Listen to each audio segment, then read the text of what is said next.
everyone. Welcome to another session of Film Appreciation with Raghavendra sir. Today's session is going to be about characterization and the actor. All right. Now, I hope this thing has been going on all right, because you see, the basic thing is we're not dealing with an exact science, right? So the basic thing is that to put it, I'm putting forward things to you. I'm trying to construct a theory. It's not that I'm giving you opinions. I'm not giving you opinions. Okay.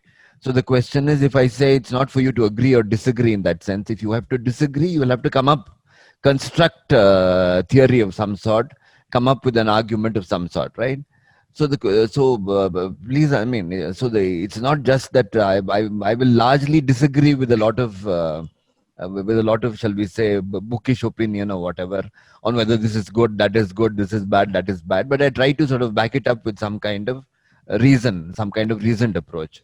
Today, there'll be, for example, I think this entire thing of what is acting and what is character, we may fly in the face of what is generally held. Okay. So I'll begin. Now, what exactly is character? Okay, character is associated with intentional action.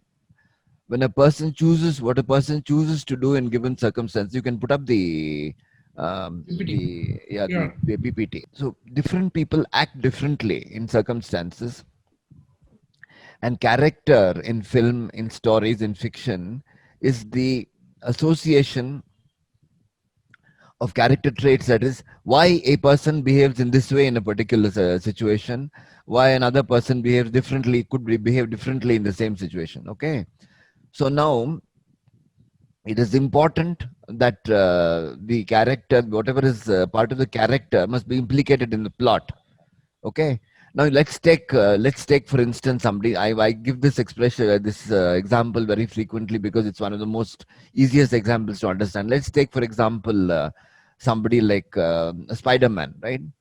Now, Spider-Man is a superhero, I think, with somewhat different from Superman, right? Spider-Man. Yeah. Spider-Man has character of some sort. He behaves in a certain way in certain circumstances. What would you think are Spider-Man? Let's take only the first with the very first Spider-Man film.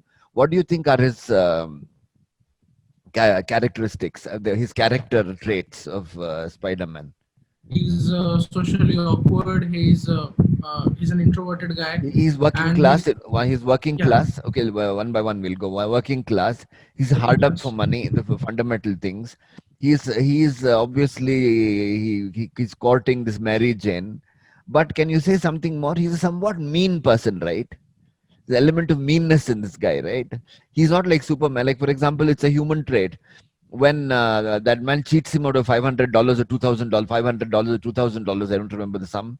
He says that's I didn't see that in the contract, or I didn't see how that is my problem or something. That guy who cheats Yeah, says that. This chap takes it on some other guy, and he gets a chance. He doesn't do that.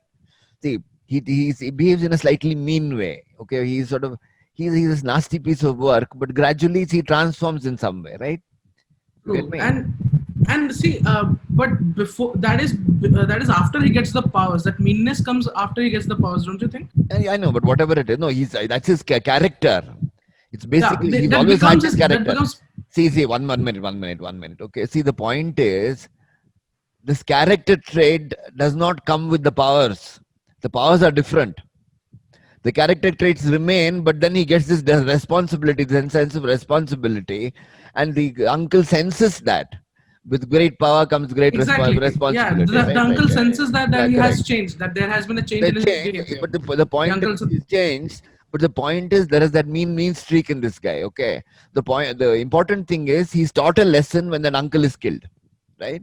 So Yeah. then he realizes he has to suppress his meanness and become. So the question is, there are two sides of this person. So the basic point is, okay, when you take character, stuff like mannerisms, unconscious dispositions, stammer, forgetfulness, timidity, okay, will not constitute character unless they contribute to the action within which the character, within the fiction. It must, if he is timid, okay, that timidity must, for example, you take Superman. He's supposed to be timid, Yeah. right? But it doesn't. Nowhere does that timidity come across in the actual movement of in the actual, shall we say, in the propelling of the plot, right? He just stammers a bit. He says he wears his spectacles. It's as if this timidity is something he's putting on As a, as an in as the his projection of as the Clark people he Kent, sees. right? Yeah. As Clark Kent, it is something he's putting on. So it's not actually, in Superman's case, his timidity is not a character trait. It's a character trait he puts on as Clark Kent, okay, to avoid detection that he is Superman. As Superman, he shows none of that timidity. It's not really a character True. trait. Okay, so that's very important that you should remember that any character trait, be it timidity, be it cowardice, be whatever it is, okay, should somehow feature in the plot. Superman's timidity never features in the plot. Never happens. Okay.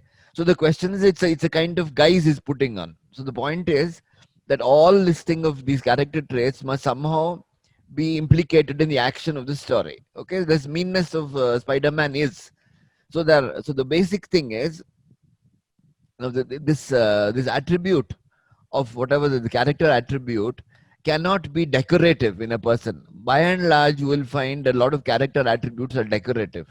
I would say, again, there'll be a lot of disagreement here. I would say that most of Gabbar's traits are decorative. No, Okay. not disagreeing. Yeah. Okay, they're largely decorative. They're not even character traits in that way. Okay, what is Gabbar's motivation? I don't know what the Gabbar's motivation is. In fact, I keep asking this question when I'm teaching Sholay or something. What are these? When you look at the bandits chasing a train in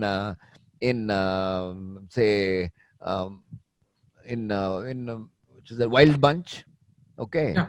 Yeah. and it's Wild in Bunch. five-man army. You find bandits chasing the train. In Wild Bunch, it is guns. In five-man army, it is gold. Why are these dacoits chasing the train in Sholay? Surely, What is there in when the Jay and train Robert was which is to be chasing it, right? I never think mentioned the only that. thing is, since it's borrowed from the Western and he has seen these gangsters or these bandits chasing trains in Sholay, in these Westerns, because Sholay is a curry Western, he makes them do the same thing. You can only say that dacoits chase trains because they are dacoits and it is the nature of dacoits to chase trains, right? So this and entire thing. also and also the audience perhaps that take that liberty because the audience associates that thing. Okay, we don't need the explanation with that because the plot is focused on Jay and Veer, when we know that okay, they rob trains and Yeah, but dacoits used the to rob point is this. trains. The point is this. There's a lot of action which is merely decorative in a film like True, Sholay, right? true, true, It is not. It is not. It works in Indian cinema. It won't work in any other cinema. Now, basically, when you take this thing of character, it is necessary. I want to make the point that the character must, in some way, be motivated. You must understand why somebody is acting in some way. So, in Gabbar's case, he's actually some kind of embodiment of evil kind of thing. He's a actually, my own thing about the Hindi movie villain is that he's not an individual at all. He actually combines stuff like, say, an earthquake, a flood, and something like that. 3 or 4 natural calamities are combined in one villain, right?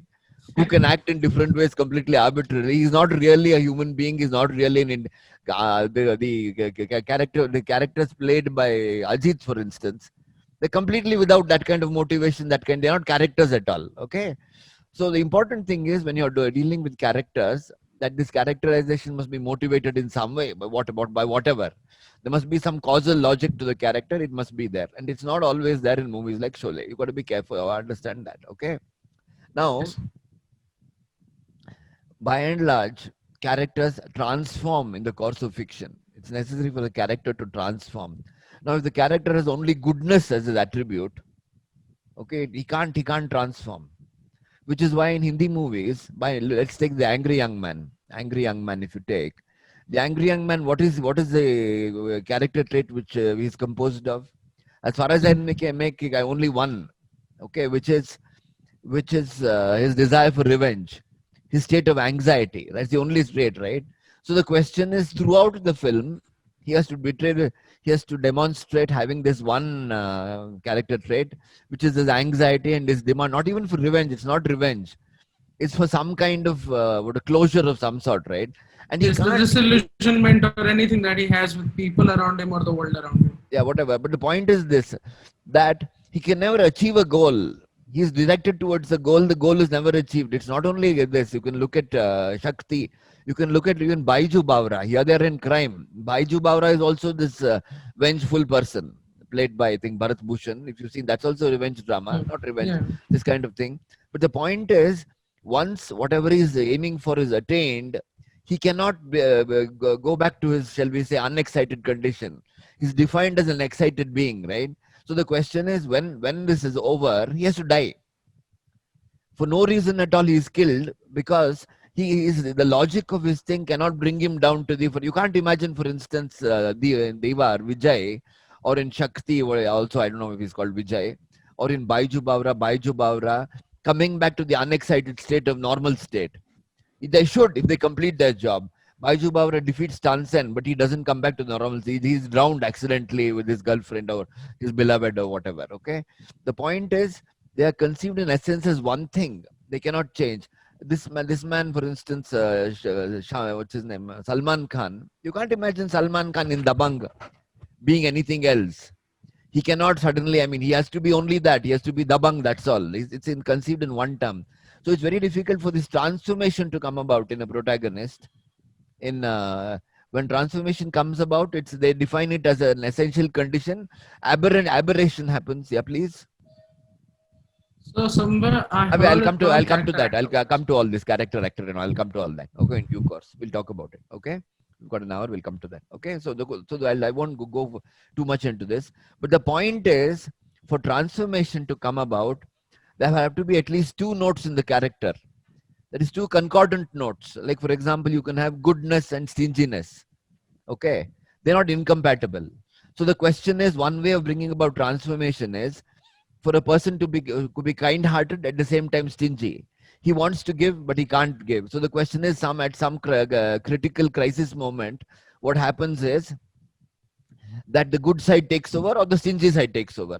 If he is affected, if something comes, he loses all his belongings, then it could be that the stingy side takes over. Or if he comes in the company of discovers love in the process of his life, it could be the good side which takes over, the helpful side, that kind of thing. So the question is, usually there have to be two concordant notes. It's like this. So would you think that, would you think of any film from the old Hollywood era that which had like characters who had mostly attributes that were decorative? It happens. It would happen, but they would usually be the bad films by and large. I think I will. Any popular films that they would be. I mean, it would happen, but these decorative things is not the. Obviously, you should try to avoid these decorative traits. You can, for example, Joker, for instance. You take Joker. This movie, there's a lot of decorative stuff in this Joker. This new movie, Joker. Okay. A lot of his doings, what he does, is not really motivated by the action. It's not not a particularly good movie. It doesn't follow this. So a lot of new movies, which are recent movies, this sort of thing will happen. You have a person acting in a certain way, making faces. You pick his physiognomy, what he looks like, his appearance in a certain way, so that to make it colorful, right? But this is happening. But in the classical cinema, that is the high point, Hollywood at its best, you would never have that. You would never have this kind of thing. So these decorative things to be avoided in stories. Okay, don't put in things. All of you, I think, have some ambition. You especially have some ambition of becoming a filmmaker at some point. So the question is, decorative traits must be avoided. Okay. Noted. Go to the next. Next slide. Yeah, characters and their portrayal. Okay. Now, different cultures have different ideas of individuality. All character comes to this notion of individuality, and different cultures have different notions of individuality, which influences the portrayal of characters. Okay. Now, a culture's understanding of causality, for example, how things happen, what are the important things which motivate action, what are the things, how things happen, how the society itself function. They valorize certain qualities over others, certain aspects over others. So you would say that American would be different, India would be different, France would be different. I would say three cinemas I know reasonably well are these three. But the point is this, okay? When you say acting is picked by a particular culture based on their own priorities. So you can't say, for instance, that Robert De Niro is a great actor, the greatest actor in the world. Okay. If you say Robert De Niro is the greatest actor in the world, you're not recognizing the fact that it's the product of one culture which is not valorized. The qualities that Robert De Niro portrays as an actor are not the qualities which will be relevant to India. So if an Indian actor says he's as good as Robert De Niro, obviously it doesn't work. Okay. So the question is, you must be conscious of the fact that different cultures need different kinds of acting, different kind of characters, and they valorize different kinds of stories. So you've got to be very careful about when you talk about. So we can say that there can be no greatest actor ever. There can't be. Yeah, you're right. Yeah. I mean, the greatest performances are the greatest performances. You take the greatest performances in cinema, you will find that the French are doing something, the Americans are doing something else, the Indians are doing something else, right? These are only So three. The Russians do something completely different. We don't even know who their names are. They're probably better than a lot of American actors, the great American actors. So the question is that each culture has actors, characters based on whatever are their exigencies. This thing of the individual, which we see the Americans playing, is not really important to other cultures. Okay, let's take Hollywood. Okay, in Hollywood, individual motivation is the driving causal logic. Okay, everything proceeds from the individual. Now, the basic formula is the hero is different from the others who are types. The important thing is the causal logic is the first undisturbed state of the hero. Okay, the protagonist. It could be man or woman. Then there's a disturbance which disturbs this person from that state. There is a tussle. There's a struggle for elimination of the disturbance. Okay, and then there would be the triumph, either the victory or the defeat of the protagonist in his struggle. If you can take, for example, can you think of this would be almost anything. What would be Spider-Man would be the case. What is the disturbance? He's a normal person. His disturbance is his love for Mary Jane, Mary right? Jane, yeah. Which means he's not in a normal state. He's in love with her, okay, and therefore he has to win her heart or whatever. That is a basic disturbance. The question is, how does that do that? So the question is, then the thing becomes slightly different. It becomes, how does he win her, and then the various things come. He can't reveal. It's a perpetual struggle of some sort. He can't reveal the identity to her, and that is the basic thing. Think of, and he wins. He doesn't actually win because there's a series of films, but there's a temporary victory of some sort. He wins, he defeats the villain, and that sort of thing. Can you think of a film where this ends in a defeat? What It is the ends in a struggle? defeat. Yeah. A struggle is put up and it ends in a defeat. Citizen Kane would be an example. Yeah, Citizen Kane, first film. Charles Foster Kane, okay, he comes into money. The disturbance is money. Into uninterrupted childhood comes into money. Therefore, his childhood is destroyed. He's taken away. He's brought up as a rich man, and throughout his life, he keeps struggling with various things. He's always dissatisfied.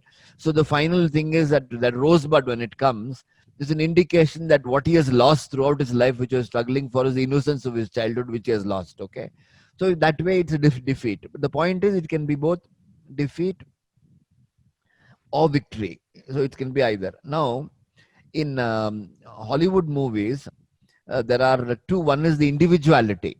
What you call the individuality. He is different from the types. If you take Spider-Man, once again, I'm just doing it because it's the most convenient, right? If you take Spider-Man, Spider-Man is the individuality. Who are the types? His uncle and aunt are His types, uncle and aunt. right? Now you can be sure that the uncle and aunt cannot be central. What do you say? They cannot occupy Central the center figure, of the yeah. movie. They can't do that, right? Now, how does it man? How do they manage to do this? Like killing the uncle. The individuality is transformed in the course of the story, and the camera follows him. The camera takes his viewpoint, and many times you can't imagine, for instance, the camera taking the uncle's or aunt's viewpoint. It's always the world as seen by Peter Parker, okay, and never through the eyes of the uncle and aunt. Okay, is that okay? Understood? By all right. Now you follow the trajectory. So the question is trajectory of the individuality. So the result is, what happens is that because of this individuality, okay, you can't have two individualities within a single film. The woman is something else, romantic interest of some sort. We won't talk about the woman now. You can't have two individualities. By and large, it's not a good strategy to have two individualities, because the audience identifies with the individuality in some way. He or she is as we want to be, but we can't.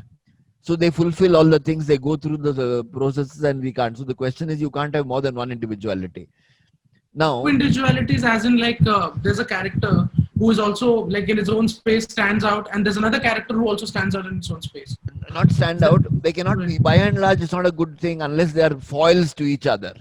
Okay. Yeah, Now you because could have, I like, for thought of the example, films which characters are foils to each other. you can have, for example, Like there was a foil, just a minute, foils. I think Red River, I think is Montgomery Clift and John Wayne, right? John Wayne is one kind of star. He's a star. Montgomery Clift is an actor. I'll come to that. Okay. The point is, one movie I can think of, they had two individualities occupying center space, is Heat with Robert De Niro, and exactly. That's what I was coming to. Heat. doesn't work. There's a The point yeah. is, it doesn't work. Okay. Now, But Heat is supposed to be a like great film, but I don't think it's a great film. It doesn't work. In fact, most of the time, these people are trying to upstage each other. yeah, Okay. but they're foils to each other, as you said. Like They're not foils. Both of them are both of you see, like, for example, we are supposed to follow somebody's trajectory. Whose trajectory do we follow? See, when we are so what they do is they present us them in two different spaces.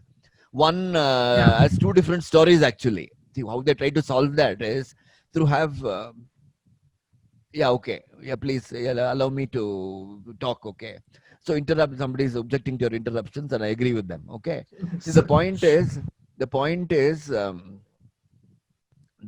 is that the way Heat tries to solve this issue is to give, one of the things is that both of them are very important actors, equally important, right? So to give what's his name, separate space, who Al Pacino, separate space to De Niro. Don't bring them together except in that one scene, right? In that one restaurant scene where they're both together, you act out. Actually, you're not seeing that movie from one point of view at all. There are actually two different points of view. One is the policeman's point of view and one is the robber's point of view. Both are method actors in some sense. You get my point? Okay. true. It doesn't really go. It doesn't have a single point. It doesn't gel really, these two. So finally they bring that those two people in the scene. Look, see, one of the things is when the individuality is the focus of a film. Okay, when the individuality is the focus of a film, and please, anybody wants to, question me on this. When the individuality is the focus of the film is seen through his eyes. So here they've split up the film into two parts. Have one part of the film seen through this guy's eyes, the other part of the scene see through that guy's eyes, and they don't really come together at any point. They come together only in that restaurant scene. But actually, I mean, in some sense, it's got dramatic action and all that. But if you look at another film called Thief, I don't know if you've seen Thief with No, I James haven't Caan. seen I find it a far more interesting film than Heat. I think Heat is okay, we can have that far more film. I can interesting film. If yeah. it's also robbery film, Thief, I think you should see that.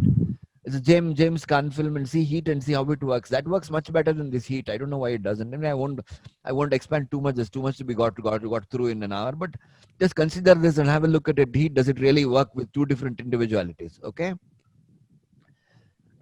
In order to have this thing of the important thing about the individuality in a film is that he must have interiority. Okay, we must get into his thing. We have to understand how he works, and the way they've tried to develop acting of this sort is to what is called method acting. I don't know if you're familiar. You would be familiar with this thing of method acting. Now, the method acting is for the actor to bring all his personal emotions into whatever he's doing. So you'll have a lot of actors like this. You have Al Pacino, you have Leonardo DiCaprio, you have Robert De Niro, you have Dustin Hoffman, Paul Newman, Marlon Brando, Meryl Streep, Julia Roberts are people who do this. Okay, now this method acting where you identify with this. The Taxi Driver would be some kind of typical method performance with Robert De Niro, or On the Waterfront with what's his name, Marlon Brando. These would be the key method performances. Now the point is, with method performances, you can't play comedy. Okay, one of the things about comedy is that it depends on distance between the actor, between the character and what we are saying. It has to be some distance. You can't identify with a comic character. Okay, the comic character always plays from outside. Similarly, villains, you can't identify with a villain. Okay, he has to be demonstrated to us as a villain. So the question is, what do these people do when they're given roles like that? When they're given roles like that, they do play roles like that. Robert De Niro in this thing. Untouchables. The Untouchables, yeah, The Untouchables.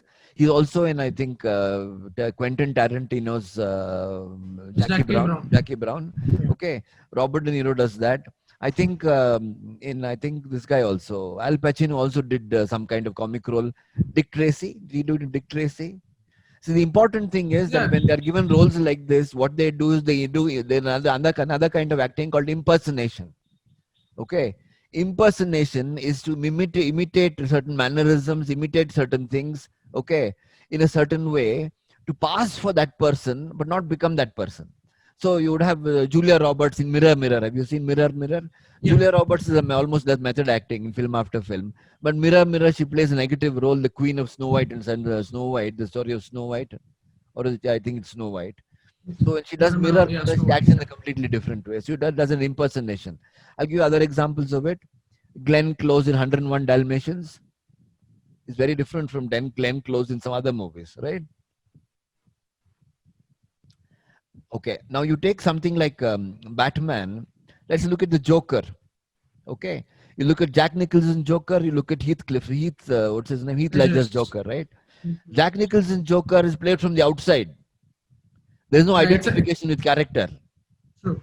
Okay, which was perfect. It worked perfectly. Heath Ledger, I think, misunderstood the whole thing and started identifying with the character and even died because of that. Your bandwidth seems to be low, Aryan. Okay, you get my point. Look at Heath Ledger's Joker. I think I think it is a very bad performance in the sense you're not supposed to identify with the guy.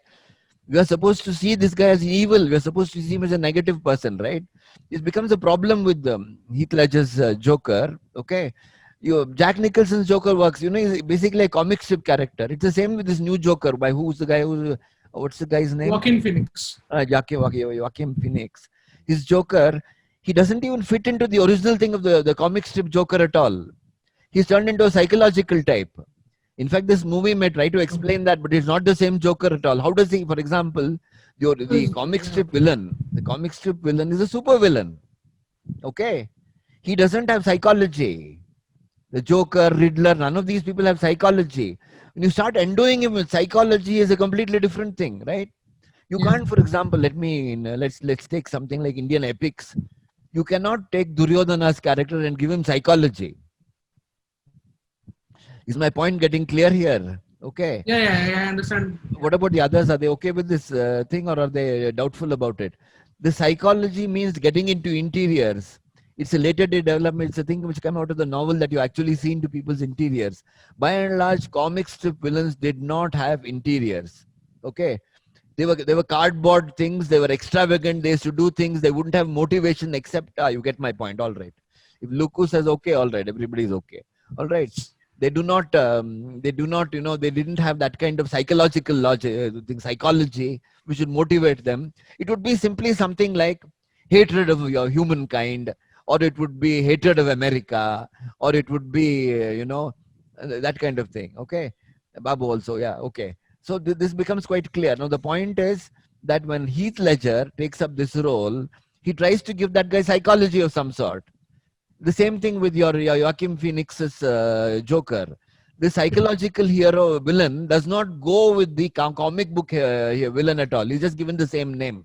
Okay, I think I made my point. I don't want to go further on this. Okay. Now, stars, as opposed to actors, specialize in roles based on their personalities. Stars are slightly different from actors.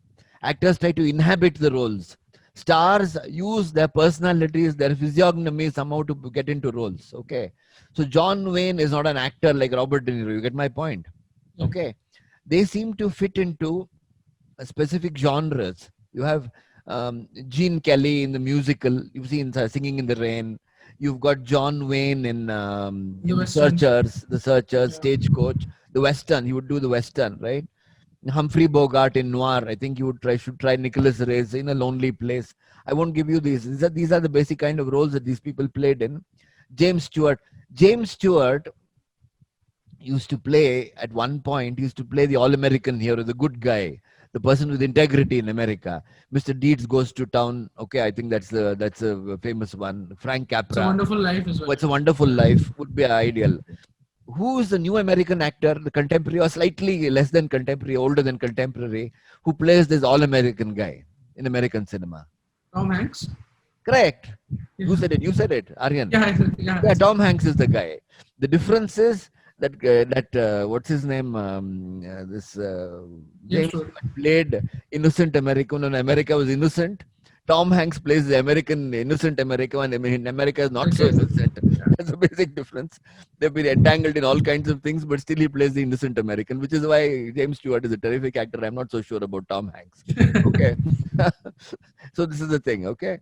So the point is, Tom Hanks would play the post. I mean, it's all right within the thing, but the point is when you have something like that African thing, Sudanese pirates, okay, Sudanese pirates, okay, that film, what is that called? Captain Phillips. Captain Captain Phillips. Phillips. Yeah. We really Yeah. don't know what this Captain Phillips is all about.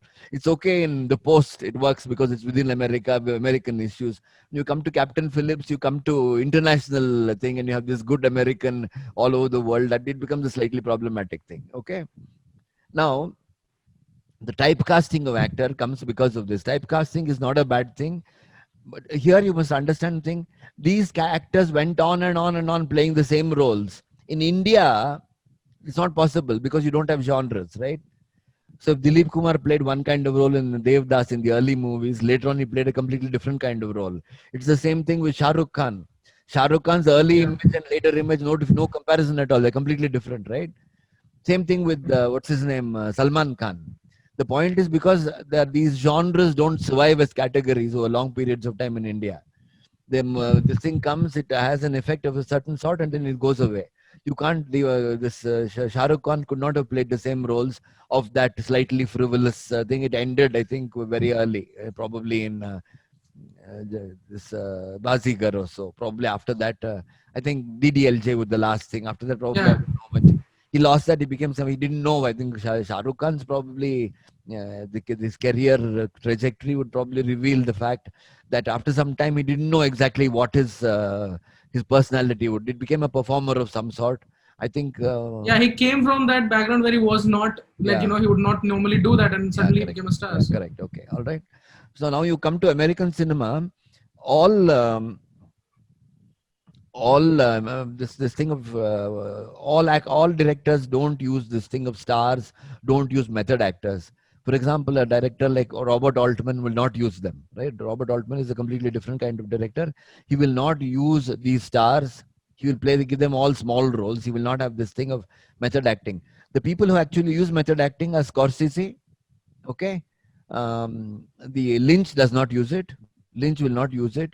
A lot of the in fact, many of these modern Coppola, I think, doesn't use it much. Coppola didn't use it in The Godfather. Even I think even I can't say that Brando's is a method performance. No. I'm not so Yeah. sure about Brando's performance there, whether it's a method performance. Not so sure. He had few cards Now, also. if you look at American actors who I really like, the ones I cherish are Christopher Walken. He's not a method actor. Christopher Walken is very different. Christian Bale, Edward Norton. Now these actors are very different from Al Pacino, Robert De Niro, okay, Dustin Hoffman. They're one category of actors. These are different kind of actors. Samuel Jackson. They're not method actors. They seem to be comfortable in both supporting roles. Okay, supporting roles. Your Christopher Walken in supporting roles will not act very differently from the way he acts in a lead role. Okay, it plays more or Yeah. less the same kind of thing. Whereas a person like De Niro, if he's playing in a supporting role, he does a completely different thing. He does an impersonation. So his thing is completely different. Okay. Then we go to the next slide. Individuality and behavior. Okay, the basic thing is Hollywood basically supports this thing of psychology. Psychology is you get to know the inner state of the thing, their inner motivation. So basically explanations are given for why something is happening, why a person is choosing to do certain thing. The other thing is to look at Taxi Driver. Okay, Taxi Driver would be an example of and his fact that he's a Vietnam War vet who has gone through all kinds of that. Basically, there's some kind of thing of how we became that way. That these are in a disturbed state, that sort of thing, right? Psychology is very important in Hollywood. It is very important for Bergman, for example, Ingmar Bergman. Psychology is a very important thing. Those intense emotional states which are not perceptible to the outside, but psychology is very important to him. Okay. Then you look at French cinema, that is very different. Okay, that is with what you call only behavior, only outward manifestations of what happens. So you are like, it's like this, okay? When you meet your friends, when you talk to your friends, okay, when you talk to your friends, Do you or do you not take whatever they say at face value? Not only friends, I'm saying when you meet people, you will judge their body language and all that. Okay. Okay. So the question is that French cinema largely produces a cinema of behavior, as opposed to Hollywood, which produces a psychological cinema.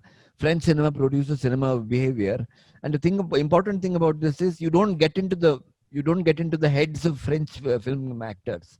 Now, Hollywood cinema comes out of America, which is a cultural thing of that the individual must not be hampered in his actions. The state must not intervene. Minimum interference is the ideology of the American state, right? The French, so individual is very important in America. Am I being heard? Okay. Yeah, yeah, Whereas you go to something like France, the citizen is very important in France. Okay, after the French Revolution, Rousseau thing, there the important thing is all the citizens together. They, I mean, participate in the state in some way and together exercise control over every single individual. So what happens is that French cinema will not deal with this notion of the will not deal with this notion of the individual, but only with the citizen. So you never have in French movies, you will never have those things, intense private moments. Okay, intense private moments like you have in Taxi Driver, you talking to me, that kind of stuff. You yeah, remember that? You talking to me yeah, scene yeah. in You're talking Taxi to me. Driver. You will not have scenes like that in French cinema. In French cinema, people are acting, people are behaving in certain circumstances. They're usually together. In one Romer film, I think if you've not seen Romer, you should watch Romer. Yeah, Eric Romer's Eric movie. Romer. If you should see a film called My Night at Mods, probably one of the great performances of French cinema. You've seen it? My Night at Mods, Yeah, I yeah, I've think. seen it. Okay. Um, so But the so question, films like say like in which Vincent Cassel, I think is the way yeah, to Vincent pronounce it. Cassel is a later guy. Yeah, he of course he plays. But we have his like in films like La Haine or Yeah, Irreversible. but I'd rather go a little earlier. I would sort of reject French cinema after the 80s. I would just reject it altogether. I don't like it at all. You look at the 70s and before, you'll see French cinema of a different sort. Okay, so the question is, you will not see impersonations in French cinema. You will at the same time not see identification in French cinema. I would, for example, um, I would look at films like My Night at Mods with Jean with all three performances. If I suggest, I'll give this thing, My Night at Mods with Romer. You can see that exactly how the kind of acting takes place. It's a completely different kind of acting. It's very sophisticated. It's ultra sophisticated. In fact, it's so sophisticated you'll have to interpret why are these people acting in certain ways. What exactly is the story is not easily understood. Why is he acting in a certain way? But you would be drawn to interpreting the character that you were in the way you would interpreting people. For example, let's give me an example. If you're getting into a real estate deal with some person, with an agent, for instance, okay, would you not measure this guy? What is this chap saying? Is he speaking the truth? Is he, you Yeah, would, everything he says, you would look at twice, you would look at it. What does he mean? When he said that, he looked sideways at the other person. What does that mean? Okay. He said yes, but he said it with hesitation. Does that mean yes, or does it mean no, or does it mean I don't know? Okay.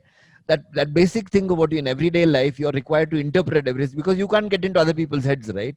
Since you can't get into other people's heads, you're required to interpret what other people do, what other people say. Okay.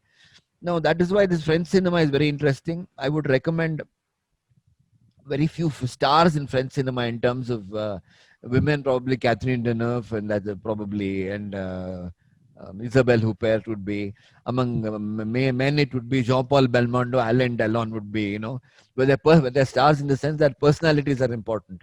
You look at Michel Piccoli or you look at Jean-Louis Trintignant, okay, they're completely different actors. A lot of Daniel Auteuil, I think, okay. The number of these people who are, who are actors who are very versatile, simply because they don't do so much as in American cinema. They can do this and they can do that without their personalities undergoing huge changes in the course of the movie. Okay, it allows for more.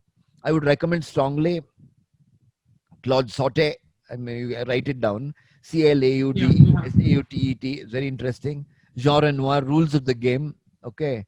Then this Claude Sautet, Max and the Scrap Merchant. So the Winter of the Heart is a very interesting film. Winter of the Heart you can try. Okay. Eric Romer is probably the best of the lot. He does a French New Wave. He's a very different kind of filmmaker. You're actually interpreting why these people are doing in a certain way, acting in a certain way. Okay. The point is, the point is, characters like Americans can do this when they cast against the grain. For example, you take James Stewart. James Stewart playing Scotty in Vertigo. Vertigo is a character you should interpret, right? Because that's not Yeah. a typical James Stewart role. It's not the kind of role that James Stewart played characteristically, which was Frank Capra. Hitchcock used James Stewart very differently. It's the same thing when you look at Romers in My Nighted Mods, you look at Romers. So I would recommend this thing of interpreting a character. Why is he doing this? Is not a thing which you normally come across in American cinema. This interpretation of character. But Hitchcock managed to introduce that in Rear Window, and this I think probably the great Hitchcock's greatest phase of these two performances of James Stewart in Rear Window and Vertigo. Okay, now we'll go to the next slide. Yeah. Now we'll come to the Indian film, right? In Indian film, individual motivation is not important. Things happen to people. People don't choose to do things. It's very important here, which is why it Yeah. becomes this thing. This entire notion of character becomes decorative in Indian cinema. A stammer, this and that, this kind of thing. Because basically, this thing of karma, like why is it we do certain things? That entire thing of individual motivation. You look at, for example, action sequences in the Hindi movies. Action sequences. The very first time I realized I saw this Maine Pyar Kiya, right? Maine Pyar Yeah. Kiya. How do the people? How is the villain got rid of at the end? It's very interesting that somewhere out of somewhere some pigeon comes along. This fellow has hurt some Yeah. pigeon at some point.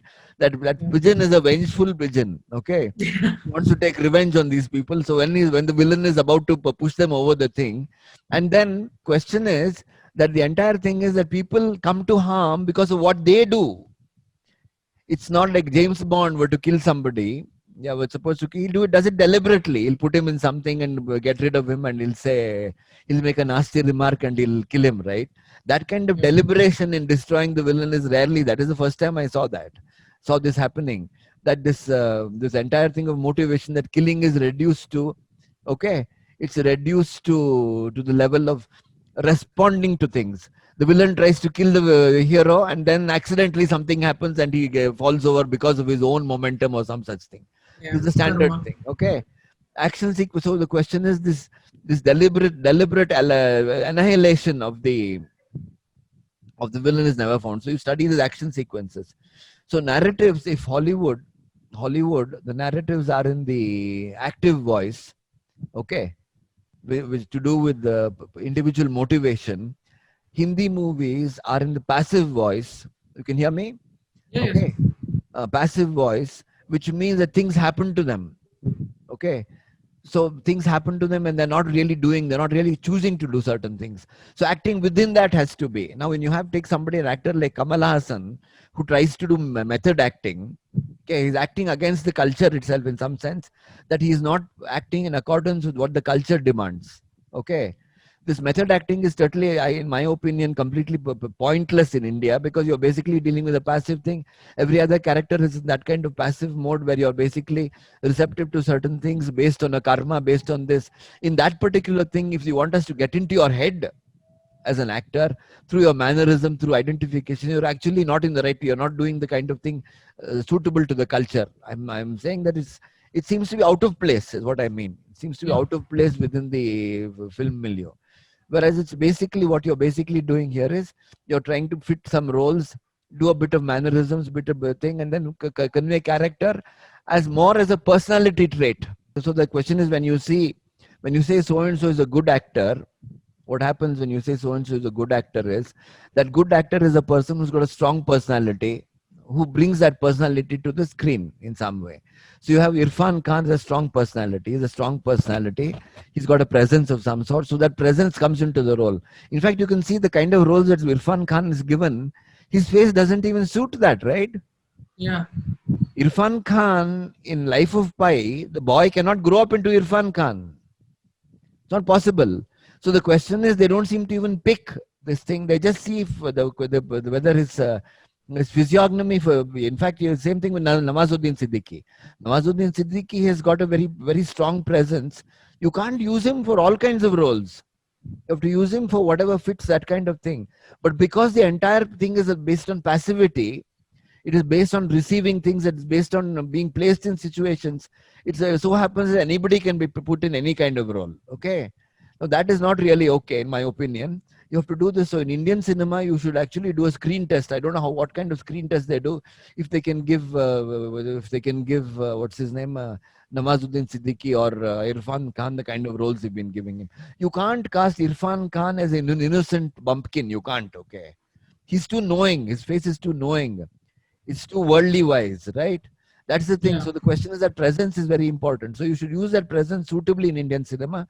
They don't seem to really bother because anybody can be, anything can happen to anybody, right? I and you are not distinguished from each other by, cannot be distinguished by what happens to you and what happens to me. So this entire thing of intentional action is absent. Okay, can you go to the next one? Indian stars, as these kind of stories keep changing, actors have to reinvent themselves in Indian cinema, which is why Dilip Kumar in Devdas is very different from Dilip Kumar in this Ganga Jamuna, right? They're completely different kind of roles. Same thing, I think even Devanand did the same thing. He changed roles. Shah Rukh Khan changed. Salman Khan changed. It's necessary for them to change. John Wayne did not. Even in his old age, he was playing the cowboy. Okay. Yeah. uh, all these American stars did not change their personalities remained intact throughout because that genre remained stable. So they could be used in the same genre again and again and again. Okay. Now, again, can we go back to the last thing? Okay. In non-acting, what happens is used very much in, you've seen Abbas Kiarostami. Let's take the simpler examples first. Abbas Kiarostami would use actors who are not actors. Satyajit Ray used that in some sense, not in quite the same sense. Satyajit Ray used amateurs and other and directed them in some way. Abbas Kiarostami, if you look, I think his best film, I think, is Under the Olive Trees. I think you should see that. Under the Olive Trees, where he uses people to play themselves almost. The characters have the same names. The characters have the same names as the people they're playing, right? The important, the difficult thing about using actors is they put in aspects of themselves into roles which are not part of the roles. They cause noise. They introduce noise into the story, into the fiction, right? Which is why people like Bresson, people like, what they introduce this thing called non-acting, that is, make them act minimally and use the devices of cinema to flesh out the roles in some way. Okay. So that non-acting became a useful thing. So I would say that Kiarostami in third world cinema, I think in Indian cinema, non-acting would become a very useful thing if people knew how to do it, probably use it. I think nowadays they're getting people like what's his name, Anurag Kashyap, tries to do, and I think a lot of new art cinema, not art cinema as much as this new what is called new Bollywood, uses non-acting. They use non-actors, but the point is you got to write proper scripts for them. You got to write different kinds of scripts. You can't put them into any kind of script and then make these non-actors. It looks authentic, all right. They look like ordinary people, right? What is that non-acting the film of this Anurag Kashyap about the wrestler or the boxer? The boxer. Mukkabaz. Independent cinema, yeah. In independent cinema, this independent cinema is a thing category where non-acting is very useful, and it's coming into Indian cinema. But I think they should write stronger scripts. They should write scripts for the thing of character. It's not just a matter of putting people in roles, but also making them do things, define character. I don't find character still being defined largely because of this thing of the passivity of roles, where people allow things to happen to them. Unless you write the more active, I'm not saying at least the kind of behavior kind of roles. How many Indian films have you seen where behavior is demarcated very well? Maybe a handful of them. There's, I think, Ray, a couple Very of few, films. very few. Yeah, handful of films, Indian films, popular films, hardly any. Okay. Now, the important thing when you're using non-professionals is not to expose them too much. You expose them only to the extent required, because they can't bear the burden of close-ups, long close-ups, and that sort of thing. So the question is, you've got to expose them as little as possible, so that your camera, your cinema, the techniques of cinema should be used to get to get the full impact of their performances, right? That I think we should also. So it's not an easy thing to use non-professionals, but they bring a measure of authenticity. And if I would recommend some films later. So what happens is in films of Abbas Kiarostami and I think the Ceylan, Nuri Bilge Ceylan also, he uses some Georgian movies, non-professionals. They give a level of authentic. I would recommend this non-professionals in this movie. I don't know, it may not be available. It's available on YouTube. Write it down because I won't mention it again. It's called by this man called Babluani, Temur Babluani. It's called The Son of the Sleepless. Just watch this movie. I weep every time I see this movie. The Son Son of of the the Sleepless. Sleepless. The Son of the Sleepless. Okay. I would recommend this movie to all of you. I think one of the really great films. Nobody seems to have even heard of it. Okay. I would recommend this film very strongly to see what non-professionals can do. How by writing roles properly, by writing scripts properly, by how people who are not professionals at all can be made to act brilliant. The Sun, SUN, SUN. SUN. Okay, SUN of the Sleepless. Right. That's it. Okay. Now, under the olive trees, Kiarostami produces some kind of blend of, it's called docu-fiction, you can call it, a blend of fiction and documentary, which in my opinion could be a very way forward for Indian cinema to produce docu-fiction. It might be able to, it may be able to be a good thing for the art cinema for a thing which is not doing now. For example, I can't bear to see somebody like Nandita Das playing a Dalit. It's not possible at all. To cast people because they've got dusky skins, to cast them in the role of Dalits, or even Smita Patil used to do this. It's not proper casting at all. If you use docu-fiction, you can actually use the people from their environment, act out certain roles. Of course, you'll have to use the thing of cinema to use it properly. Okay. Now I'll give you a list of movies. If you haven't seen Taxi Driver, of course, all of you would have seen that. Yeah. Okay. Would be the archetypal American method performance. Okay. My Night at Mods by Romer. You can check that out. My Night at Mods by Romer. My Night at Mods by Romer. Okay. Romer. Okay. Mods. Yeah. Okay. MAUD. I think that's all. Then Babul, but the Dilip Kumar's Babul, I think in 1948 or so, I would see. With Dilip Kumar, I think it's Sunny. The name of the director was Sunny, Sonny, Sunny, I think. Try this Babul. I think it's better than Devdas. His performance is probably his best performance ever. Babul, 48, I think so. Yeah, okay. Is it Devanand and Dilip Kumar both together? No, only Dilip Kumar. Okay, I thought. Okay. No, Devanand and Dilip Kumar acted together. I'm not sure. Yeah, there is. I thought. No, okay, Dilip Kumar and Raj Kapoor, we know Andaz. This I'm not sure. I've never seen Dilip Kumar and Devanand together. Okay. Oh, okay. Sure. Okay.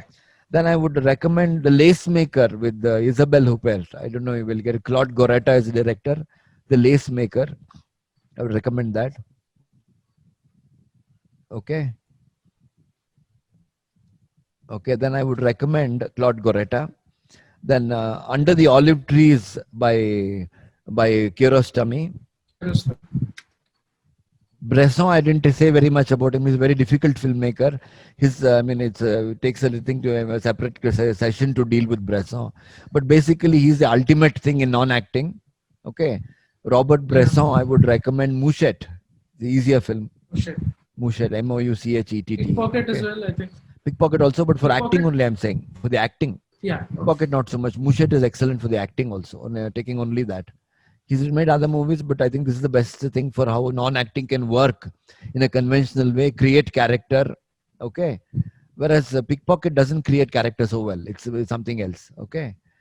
This is my thing. So any questions now up to here? I think this basic thing is that this thing of casting character. Oh yeah, you wanted to know character actor. Character actor is what I said, no? Is character, what we call character types. In Hollywood, the character actor is distinct from the individuality, right? Okay. Character actor is distinct from the individuality.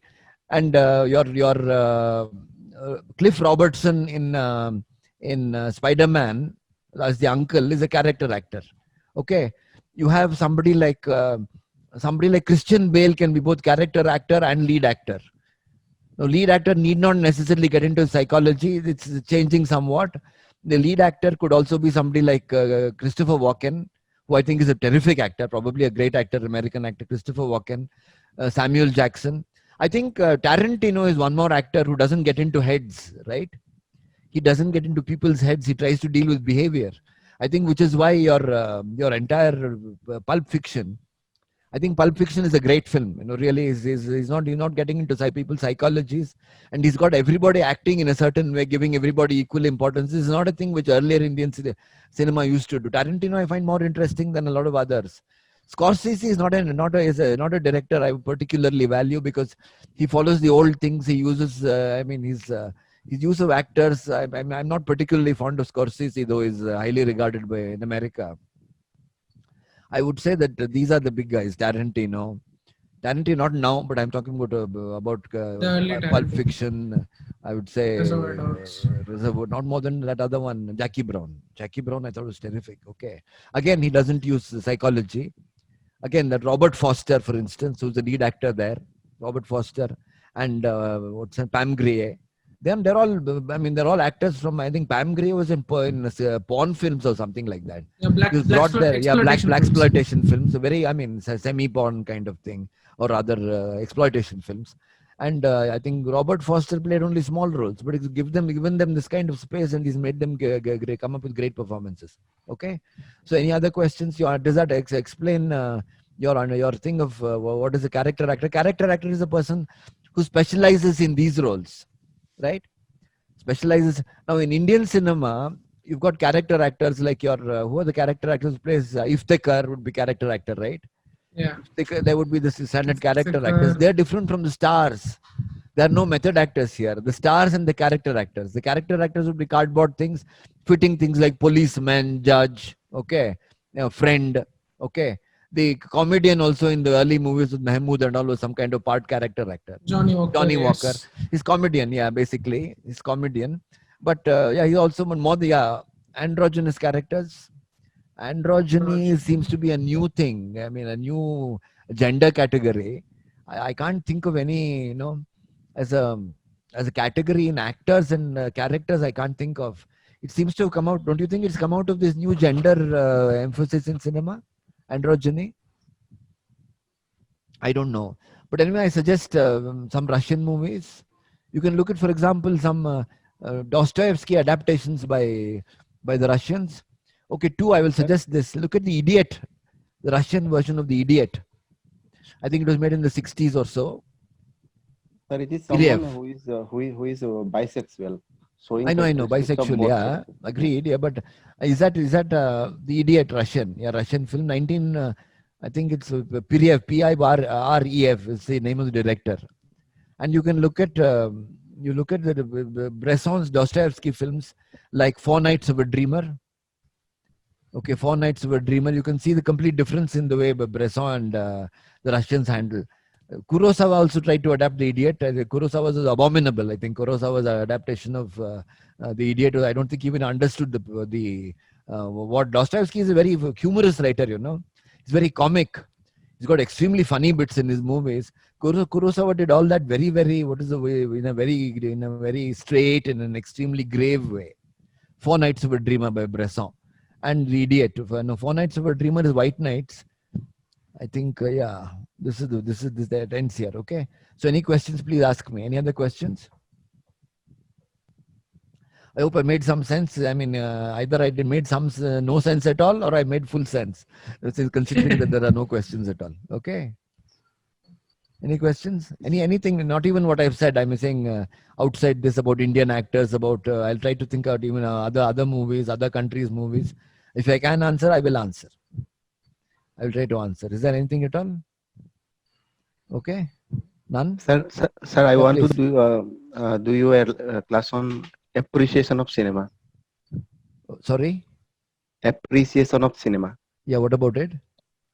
I want you to do a class on that. But this is all part of the same thing. No, I can't do a film appreciation in one class. No. See, the basic thing, what a film appreciation is all about. Okay. What film appreciation is all about is understanding cinema in some way, and all these would be elements which go into that. You can't simply, unless you know these aspects of cinema, how will you appreciate, right? The basic thing is to do this appreciation over indefinitely over 1 hour a week.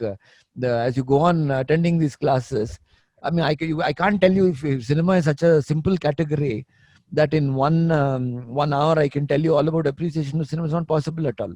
I would recommend a film book called How to Read a Film.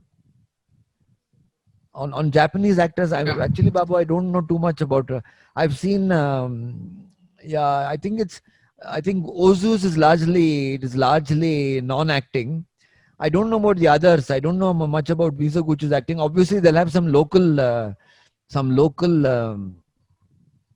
this thing for acting, but I don't know what exactly what kind of acting. But it doesn't. I'll say this much: the Japanese acting doesn't stand out to us non-Japanese, unlike American cinema or French cinema, probably because of our unfamiliarity with their culture. Japanese acting has never stood out. Can you remember any film? Can you name any film where Japanese acting stands out specifically as performance? It's I more can't recollect. Can you? I don't know. Can Babu say? Kiru. Okay. Kiru. Yeah, Kiru. I mean, it's a Kiru. pathetic role, that kind of pathos, that man's face. Physiognomy is what they've used in that film. That man has a certain kind of face to make him look pathetic. But I think of acting being particularly important in any Japanese movies.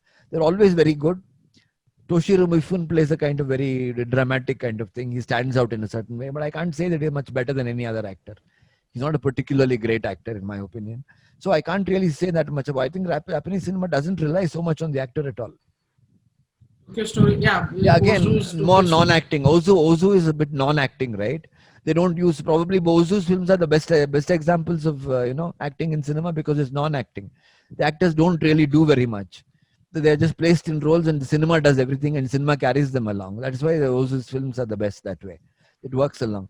But Mizoguchi has made great movies, but I can't sit there. I mean, they don't stick in your head in terms of acting.